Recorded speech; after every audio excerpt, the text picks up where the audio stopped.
kidding me?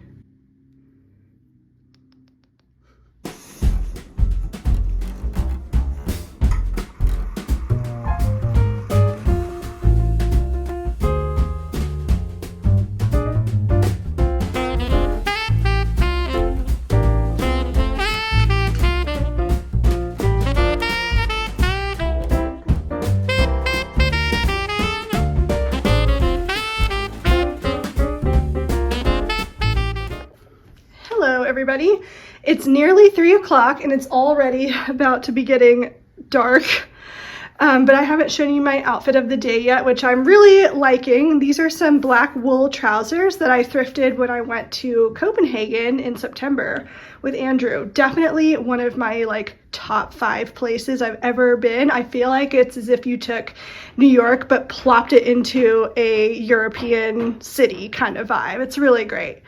Absolutely loved it, but they have a huge thrifting culture there, which I just thought was so cool. So I got a lot of really good stuff when I was thrifting, including these pants.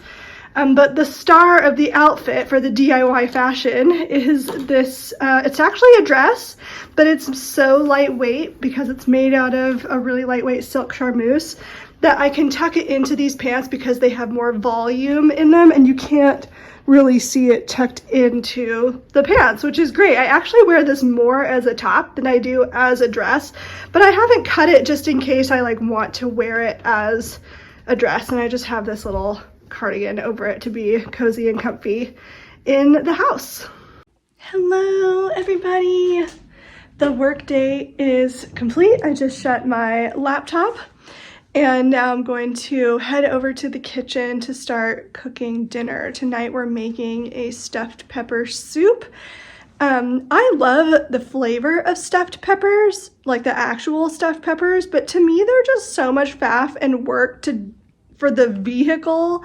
When stuffed pepper soup, there's a recipe I really like. It tastes exactly the same, it's just in soup format, so there's not so much faff with like stuffing the peppers and putting them in the oven, blah, blah, blah. It's just easier. So I'm doing the soup tonight.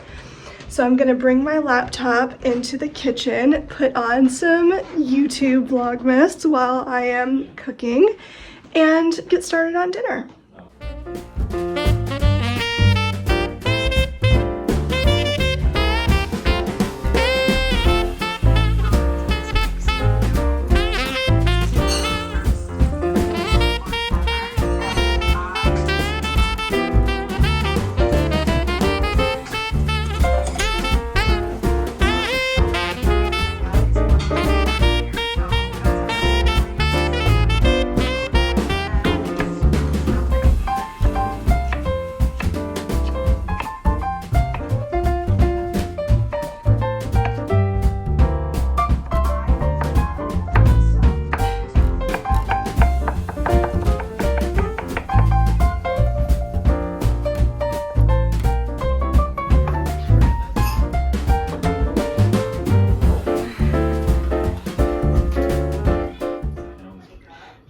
So sweet, just patiently waiting in the corner.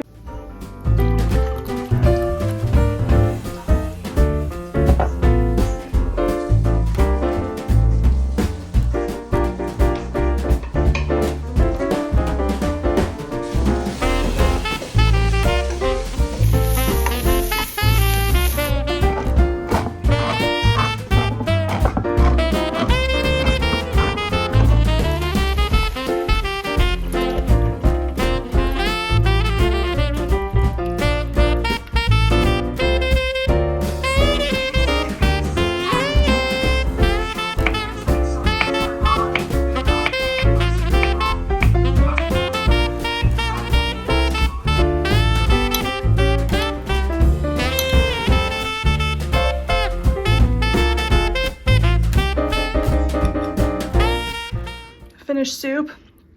It's so good, perfect for a winter's night. What do you think? It's excellent. And then I made some marinated cucumbers for the side. It has rice vinegar, a little bit of sesame oil, chili flakes, obviously, and a couple drops of fish sauce.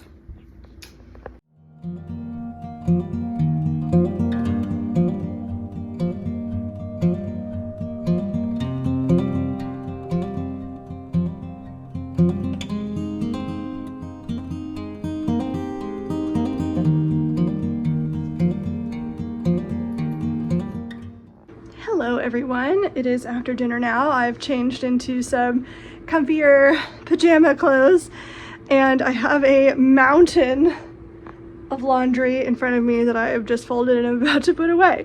Very glamorous, I'm sure. Andrew's in the living room painting right now. As soon as I put this away, I'm gonna go join him and maybe we'll watch a movie or something tonight. The soup was really good. I'll leave a link in the description box to the soup. The only changes that I made were I didn't have marjoram, so I put in thyme and sage into it. And instead of the cans of diced tomatoes, I used Rotel, which definitely made it a little bit spicier. So go into it knowing that, but I love spicy, so I thought it was really good. Also, we used impossible meat instead of the turkey in it, so it was technically vegan. So if that is your dietary restriction, you might think about giving that one a go. It was really, really tasty. The only thing I feel like it was missing was it needed some like crusty sourdough bread to like dunk into it. That would have been really good. And then while I was making the soup, I was watching this new YouTube channel that I've discovered. Her name is Berta. I'm not even going to attempt to pronounce her last name. I'll put it on the screen somewhere. But she's based in Copenhagen and she was making some like quick pickles. So she chopped up some cucumbers and covered it in vinegar, put sugar, salt, and I think chopped parsley on hers. So I kind of just made up my own version based on that as the recipe. So I chopped up some cucumbers, covered it with a garlic rice vinegar that we had, and then added a tablespoon of sugar, a hefty pinch of salt, red pepper flakes, and I think that was it, but it was really good. It was just very satisfying. Like that, like kind of sour sweet pickles with the soup was like a really nice combination to go back and forth between. It doesn't sound like it would be good, but it was really good. So yeah, I've really enjoyed that soup. So that's going to be a 2-nighter. We're going to have that for dinner again tomorrow, which I'm looking forward to. So maybe I'll make a loaf of bread tomorrow to eat with that. But yeah, dinner was good. I'm thinking, I wonder if I should, no, I'm not really in the mood. I was just thinking about maybe I should go work on my top a little bit, my sewing, but I'm not really in the mood to work on that right now. I am in the mood to do something creative though. I don't know, maybe I could knit on my vest. I have a vest project that I've been working on. It's the Knitting for Olive Eaton slipover, and it's going well. So yeah, I'm like just in the body of it now. Yeah, so I just have to knit the body and then ribbing for the arms and the neckline, and then it will be done. I say and then it will be done. I do have quite a bit to go on the body still. So maybe I'll work on that instead. That sounds like a nice alternative since I don't really feel like sewing at the moment.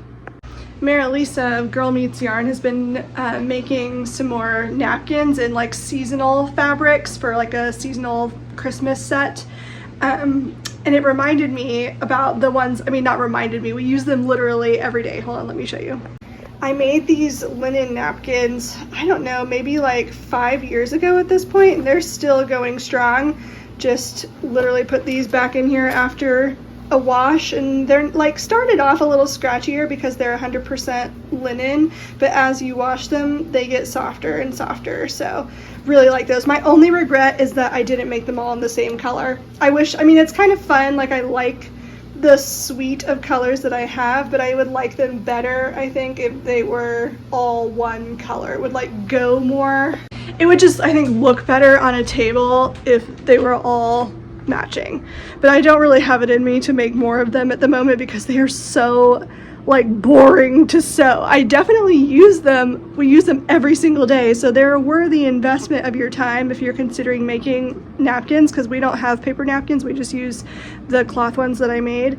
So they're definitely a worthy investment of your time, but they're just really boring to sew.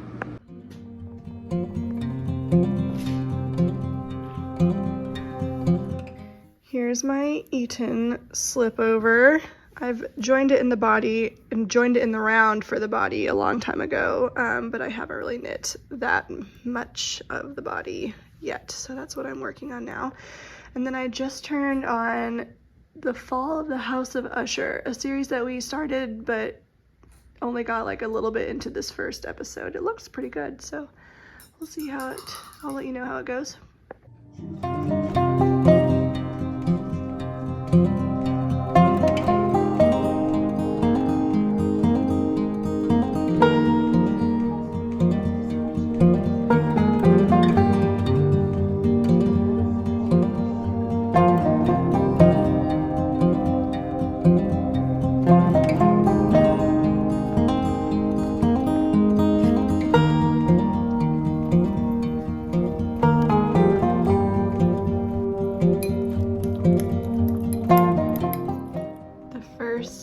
Snow of the season is happening out there. Can you see?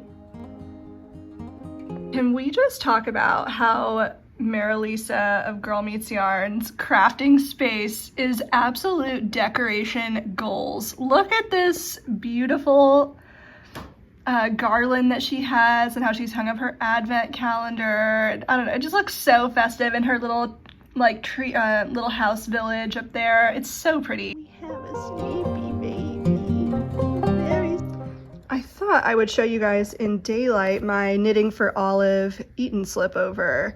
I'm really enjoying the pattern. It's knit with 2 strands of fingering held double. I can't remember if that's what the pattern calls for or if it calls for DK weight yarn. I don't remember.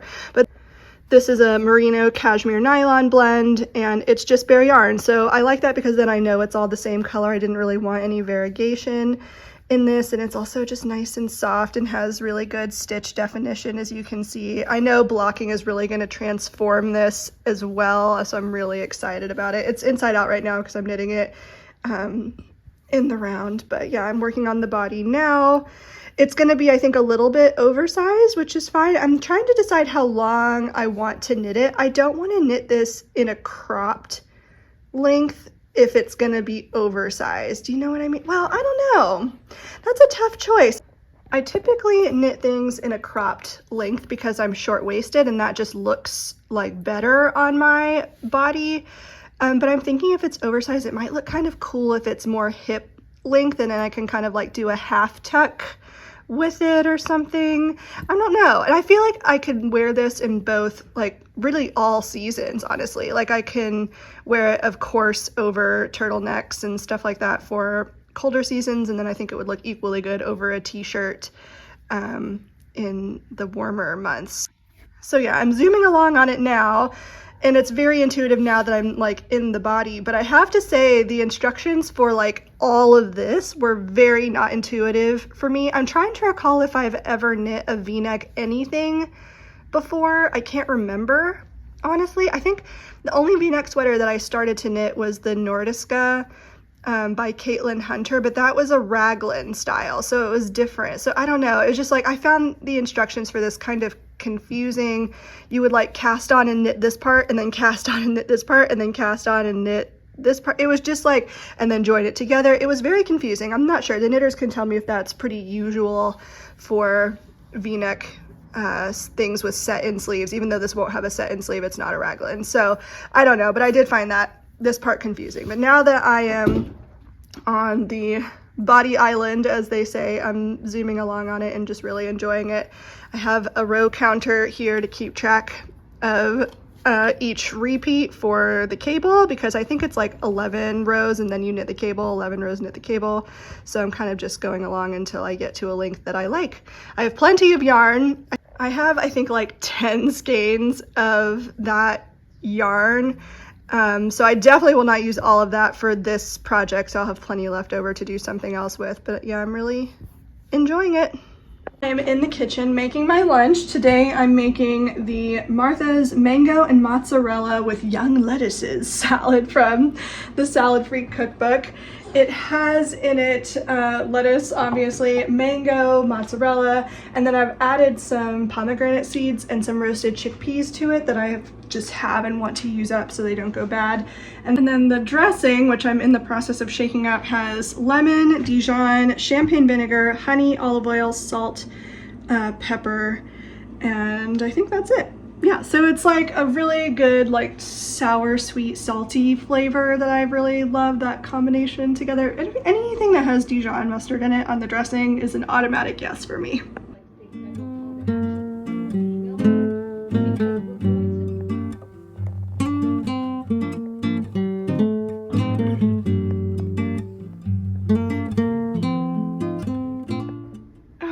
not. That's way too big. You should definitely print it smaller. Are we talking this small? Well, but isn't there like a character or something, Yes, like sitting on there's top many of it? characters. So you don't want those to be too small when you print it.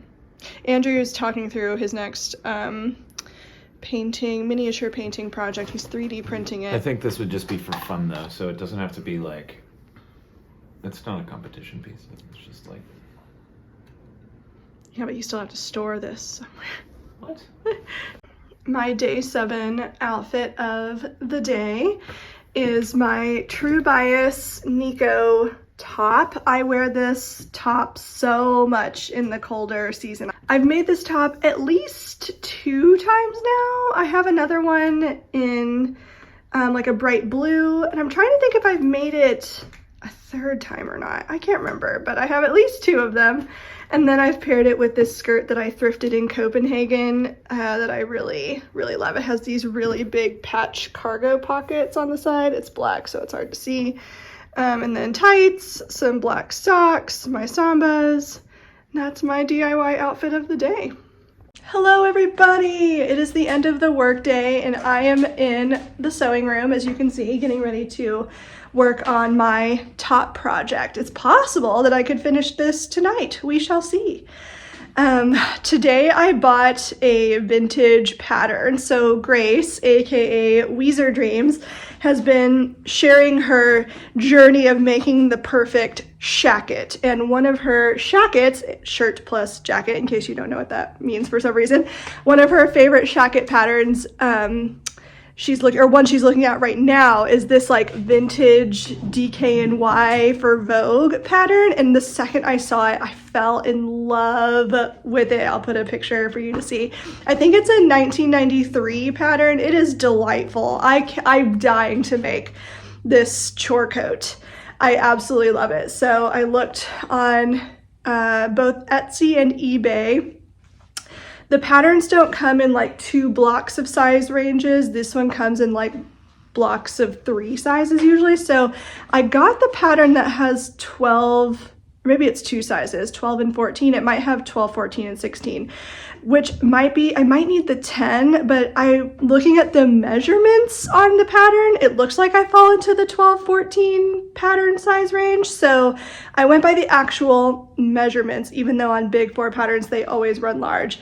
Regardless, it's a coat. It needs to be a little bit bigger, or a jacket. So it's fine if it's like a little bit oversized, it'll be fine. So I decided to err on the side of larger. So I'm really excited about this pattern. I don't know when I'm gonna make it. I don't even know what fabric I would use for it, but it's just, I love even the denim one that's on the sample and the white one that's on the sample. I think it's a gorgeous pattern. After I bought this, I was just thinking about / fantasizing about Grace's amazing vintage pattern collection.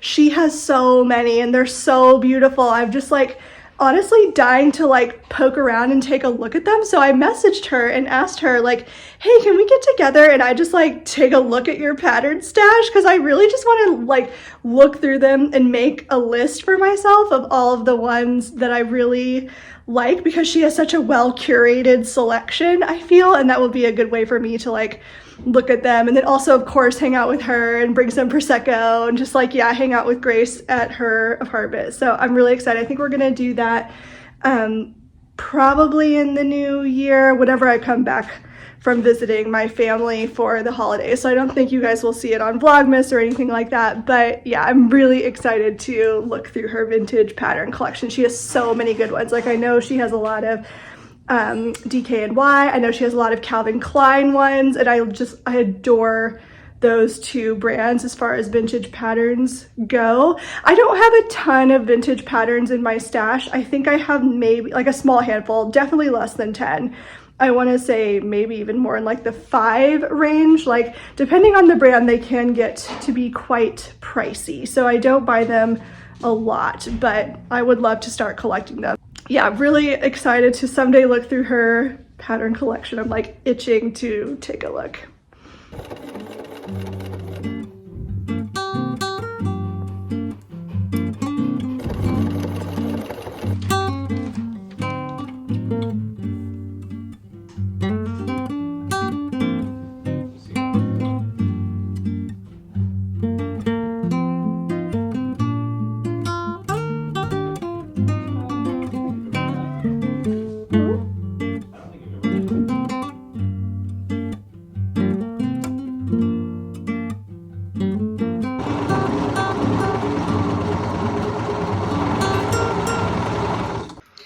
right, the top is entirely constructed. We are getting there, but there are some adjustments that I want to make. So I think over on the sleeve cap, it's looking nice.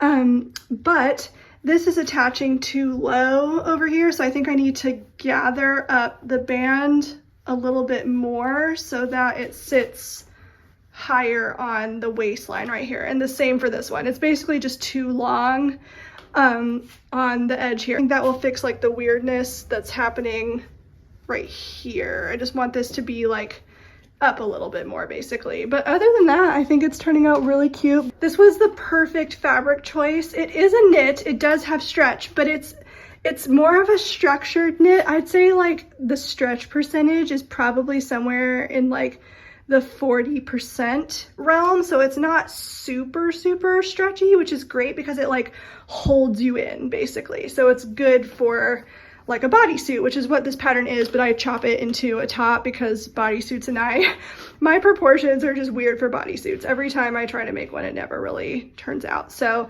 yeah, but this knit is perfect because it doesn't have a ton of stretch, which I think is ideal for this pattern because it like holds you in better. But yeah, I think it's turning out super cute. No like nipples showing through either, which is good because I don't wear this top with a bra because it's off the shoulder. So that's a plus. So the knit was thick enough, which is why I really wanted to shop for it in person so that I could make sure I was finding a fabric that would do what I needed it to do. But yeah, I think once I make the adjustments of like gathering this band a little bit more on both sides and raising it up just a tad, that will do exactly what I want it to do. But I think it's such a classy, beautiful top. I Vlogmas, it's some her intro.